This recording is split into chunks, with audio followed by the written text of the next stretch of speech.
Good morning, students. So let us continue with our discussion about sufficiency. So let us consider one more example. Suppose you have just one observation x from normal distribution with mean 0 and variance sigma square. The variance is not known. So obviously single observation, single parameter. Is x sufficient for estimating sigma square? Yes, it has to be. It's the entire sample that we have. So yes, x is definitely sufficient. What can be said about absolute x? Will it be a sufficient statistic? What do you think about it? Let us try to verify or examine sufficiency of absolute x using the definition which we learnt earlier. So let us write the PDF of x like this. Sigma square raised to minus half 2 pi raised to minus half e raised to minus x square by 2 sigma square. So this is the PDF of x. Now let us try to find out the PDF of absolute of x. So let us first find the CDF, then differentiate it to get the PDF. So the CDF will be, let us consider t suppose is a positive real number, otherwise the probability will be 0 obviously. So let us consider small t to be a positive real number and consider this probability. So t less than or equal to t will mean absolute of x less than or equal to t, which will mean now this probability is going to depend on sigma square, na? Probability measure induced by the parameter. You have studied probability measure, means you might have studied the notion to some extent in while studying 103, or you will be studying it when you study 201. So for now just understand that when we say probability sigma square, it means that this probability is going to be a function of sigma square. So either you include it, you write it like this, or you can simply drop it, but keep the understanding that this probability is going to be dependent on sigma square. So absolute of x less than or equal to t. So now this event can be simplified like this. X, so absolute of x less than or equal to t means x lies between minus t and t. Now capital F, small f is the PDF of x. So capital F will be the CDF. So this probability will be simply probability that x less than or equal to t minus probability that x less than or equal to minus t. So CDF at t minus the CDF at minus t. So because of the symmetry of x, you will have this to be same as 2 times the CDF at t minus 1, since f is symmetric. So this you already know. This is the standard feature of normal distribution. So this will be the CDF. So to get the PDF, you just differentiate this with respect to t. So you get the PDF as, see, 2 times this 2 will be there derivative of f with respect to t, which will be the PDF of x at point t. So it will be 2 will be there. So 2 into 2 pi raised to minus half will be simply root 2. So root 2 upon root pi 1 by sigma e raised to minus t square by 2 sigma square. So this will be the PDF of t. Now what does the definition say? The definition say that the ratio of PDFs means the ratio of joint PDF of the observations and to the marginal PDF of the statistic. If this ratio of PDFs is free from the parameter, then the statistic is sufficient. So let us consider the ratio. So instead of t, now I am writing absolute x. So this will be the ratio. So what do you observe? X square, and here you have absolute of x square. So for every x, x square will be same as absolute of x whole square, isn't it? And so they are going to cancel each other. And so this ratio will be simply root 2, and this root 2 will be 2 in the denominator. And so this ratio will be simply half. So obviously this is free from sigma square, and so if you follow the definition, you can conclude that absolute of x is a sufficient statistic for estimating sigma square. In the usual context, if you remember, how do you estimate sigma square? In case of normal distribution, you go for sample variance, isn't it? Usually. But here mean is known, it is 0. Then what you will do is, the usual statistic is, or the usual estimator of sigma square is 1 by n summation xi square, because the mean is 0, right? But here only one observation is there. So n is equal to 1. So what do you get? The statistic, you get it to be equal to x square, simply x square. So what will be the conclusion? So just like absolute x is sufficient for sigma square, x square is also going to be sufficient for sigma square in this context. So try proving that x square is sufficient for sigma square for the same example using the definition of sufficient statistic. What do you understand? What do you realize from this example? That if you follow the definition of sufficient statistic, it is not easy to identify sufficient statistic, isn't it? So can we have a better way? So here we discuss the same issue. So using the definition of sufficient statistic to find the sufficient statistic is not practical, right? How does this definition work? First you try to guess a statistic intuitively using whatever knowledge you have about the probability distribution. Then this is the first step.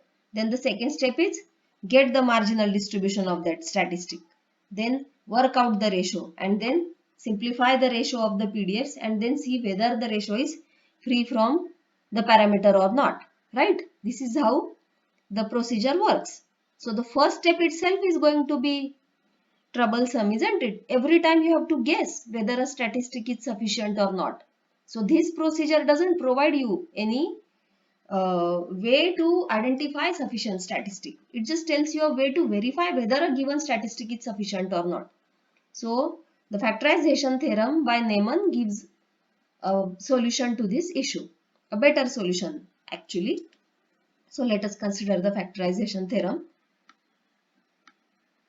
So suppose if fx is the joint PDF or PMF of a random sample x and a statistic tx, then it's sufficient statistic for theta if and only if. See, the condition is necessary and sufficient. So if and only if there exist functions, two functions. The first is gt theta. So the function and the second function is hx such that for every sample point x and for every value of theta in the parameter space, this joint PDF can be written as a product of these two functions g and h. So what is the meaning? What does it mean? G, what is this g? What is this h? So here h represents all the terms which are free from theta and g represents the terms which depend on theta through tx. So in short, g will be a term which contains the statistic. So you have to identify the statistic from the terms containing theta. So this is the hint towards working of this factorization theorem. So in short, if you are able to split the joint PDF as into these two terms, one term containing only x, this hx can be simply 1 also in some cases. So don't worry about h, you should worry about g. So if you can get term which depend on theta through a statistic t, then that statistic should be sufficient statistic for estimating theta. So let us try to understand this factorization theorem through examples. I am not including proof of this factorization theorem since I find it extremely straightforward and you can work it out on your own. So let us consider an example. Same example actually, normal 0 sigma square. So can we prove that absolute of x is sufficient? Can we identify absolute of x here? So see, this is the PDF. So x square you can simply write as absolute of x whole square. So absolute of x is sitting there. So you can say that this hx is 1 upon root 2 pi is hx and this remaining term, this depends on sigma square where you can identify this absolute of x. So you can say that absolute of x is a sufficient statistic using Neyman factorization theorem. This example looks very trivial, very simple and doesn't give a deep understanding of factorization theorem. So let us consider one more example. So okay, now this is not a straightforward example. Suppose xi's are independent random variables. So they are not identically distributed. Instead, every x has a different distribution. So the distribution here is specified here. The PDF of the ith observation is e raised to I theta minus xi if xi is greater than or equal to I theta, isn't it? So xi is greater than or equal to I theta means uh, take x1. So x1 greater than or equal to theta, x2 greater than or equal to 2 theta. So see, the range of every x is also changing. x1 goes from theta onwards, x2 takes values from 2 theta onwards, x3 takes values from 3 theta onwards, and so on. So every time, so as you increase n, the range is also going to increase. So xn will be greater than or equal to n theta. So if these values means x1 greater than or equal to theta with this PDF. So for x1 the PDF will be e raised to theta minus x1. So for x2 the PDF will be e raised to 2 theta minus x2 and so on. So these are independent observations. So let us try to identify sufficient statistic using the Neyman factorization theorem. So for that, first we will need to work out the joint PDF of all these observations. So the joint PDF, those observations being independent, joint PDF will be simply product of marginal PDFs, and so the this product of this. So notice that the PDF is 0 otherwise. So I include this condition using the indicator function. So this I in bracket xi greater than or equal to I theta, this indicator function will be 1 if this condition is fulfilled, otherwise it will be 0. So this product is over these two terms. So now let us try to simplify it further. So the joint PDF will be product of e raised to I theta minus xi into indicator function of, now xi greater than or equal to I theta means xi upon I greater than or equal to theta. So let us try to simplify this condition, because this condition should hold, or this condition should hold for all xi's, isn't it? So product over I going from 1 to n. So all xi's. So let us try to simplify this. Notice that in the joint PDF, we have product of these terms as well as these terms. So n indicator functions are involved in the joint PDF. So if we can simplify the condition so that ultimately we get only one or two indicator function, the calculations will be easier. So let us try to do it. So let us consider this xi by I greater than or equal to I theta for every I going from 1 to n. So xi by I greater than or equal to I theta, xi by I greater than or equal to theta is equivalent to minimum of those greater than or equal to theta, right? So for all I have included by considering the minimum, by imposing the restriction on the minimum of these observations. So here we get a simpler condition now, that this particular random variable should be greater than or equal to theta. So if this is the case, then these n conditions are automatically fulfilled. So let us call this as Tx. Then I can simply say that this product of these n indicator functions is equivalent to one indicator function, and that indicator function will be indicator function of Tx greater than or equal to theta. So now we can rewrite the joint PDF like this. Product of e raised to I theta minus xi into indicator function of Tx greater than or equal to theta. Now this e raised to I theta minus xi, this I can write as, let us consider this term only, xi's. So e raised to minus xi and product of it. So it will be e raised to minus summation of xi. So I can bring it outside the product. And now product of e raised to I theta can be written as e raised to summation of I theta. Now summation of I theta means theta again you can take outside. So summation of I. Summation of I will be n into n plus 1 by 2. So e raised to n into n plus 1 by 2 theta into indicator function of Tx greater than or equal to theta into e raised to minus summation xi. So this is how now we have got the joint PDF. So the joint PDF we were able to write as a product of terms containing theta and terms free from theta. So this will be our gtx theta, and this second term will be the hx. And so now how do we identify here? Here we have already written Tx as that. So obviously you have got the hint that this Tx, which is minimum of xi by I, will be the sufficient statistic using Neyman factorization theorem. But can we give a better explanation to it? So yes, we can give it. How? So notice that here this dependency on theta is because of the indicator function. Now when the indicator function will be 1, if this condition is fulfilled, and the condition involves a statistic, this Tx, and so this statistic is sufficient statistic. Okay, so this is how we explain the dependency on theta through the statistic. So I have tried to explain this here in the simple words. I hope you understand this. So this is how we identify the sufficient statistic. So what do you understand from this example? There are two things. One thing is you need not have a IID observations when you apply Neyman factorization theorem. Independence is enough. And secondly, this is how you can identify the sufficient statistic. So have a look at the joint PDF carefully so that the sufficient statistic can be identified from the uh, simplification of joint PDF. So now let us consider one more example to get a better understanding of factorization theorem. So again we are in the same case, we are in the similar setup. We have independent observations but not identically distributed. So here we are dealing with uniform random variables. So suppose you have ith random variable uniformly distributed over the interval minus I into theta minus 1 to I into theta plus 1. This is plus 1. So the PDF will be simply 1 upon 2 times I theta.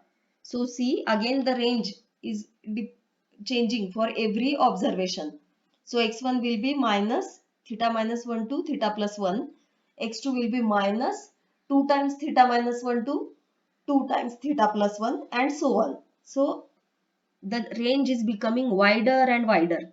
Do you notice it? The interval over which the random variable is defined is going wider and wider. So x1, the first observation has the smallest interval and the nth observation is defined over the largest interval. So if this is how the observations are changing, then it intuitively you do feel that estimation will be trickier or it could be more difficult. So can we find a sufficient statistic here? So the question is find two-dimensional sufficient statistic for theta. Do you feel that you can find one-dimensional sufficient statistic here? Why do we need two-dimensional? Why is the word two-dimensional given here? So we will definitely discuss this question as well. So now let us try to simplify the joint PDF first so that we can apply the Neyman factorization theorem. So let us consider the first the PDF of ith observation. So it will be like this 1 upon 2I theta. Now two things are there, isn't it? Lower limit as well as upper limit. Both are depending on theta. So two indicator functions will be needed. The first indicator function will cover the upper limit and the second will cover the lower limit. So indicator function of xi less than I times theta plus 1 into indicator function of xi greater than minus I times theta minus 1. So again we can divide this xi less than I theta plus 1 and xi greater than minus I theta minus 1. You can rewrite like this. So this is how you can simplify for one random variable. So we should take into account all random variables because finally we are going to simplify the joint PDF. So let us consider this condition for all thetas. So consider minus I theta minus 1 less than xi less than I into theta plus 1 for all I from 1 to n. So divide everything by I to get this. And now you need this as well as this. So see, there are two ends, the lower end and the upper end, which involve theta. So the dependency is there on the lower end as well as on the upper end. The dependency on theta is there on the two sides, isn't it? So this one is also there and this one is also there. So automatically you need to take care of this point also when you infer theta.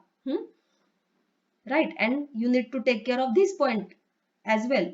So you need two statistics to estimate theta. We will definitely talk about this aspect of inference more in the coming times. Right now just remember this. So to fulfill the first condition, the lower limit, you will consider minimum, and to fulfill the upper limit, you will consider maximum of these random variables. And so minimum of xi by I should be greater than minus into theta minus 1, and maximum of xi by I should be less than theta plus 1.